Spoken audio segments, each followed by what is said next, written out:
From Indy's streaming news leader, this is a WRTV update. Good afternoon, I'm Mark Mullins with a look at your top stories. We have an update on a story we first reported earlier today. Metro Police say what they first classified as a homicide is now a death investigation. Officers found a woman dead at 16th and Meridian this morning. IMPD says given the uncertainty at the scene, detectives treated it as a homicide out of an abundance of caution.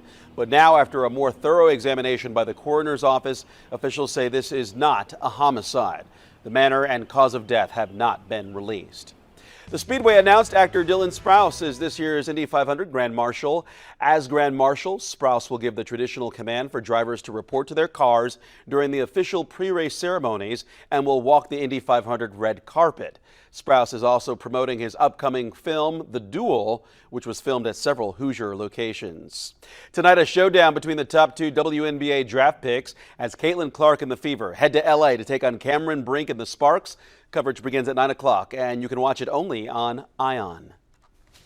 All right, temperatures here this afternoon will be topping off in the 80s across the area with skies that'll be partly to mostly cloudy eventually. There is the threat of some strong to severe storms, though, as we get into the afternoon and evening. A slight risk here, Lafayette to Indy over into the Bloomington area. There could be a pop-up storm here mid-afternoon, but the line of storms comes in after sunset and then makes its way through the state during the overnight hours. With this first wave of rain, wind and heavy rainfall would be the two main threats. Now, as we get into the weekend, tomorrow some lingering clouds and a few showers early in the day, 83, and then periods of rain and the threat of severe weather again returns on a Sunday, especially as we get into the evening hours. The morning hours pretty dry on Sunday.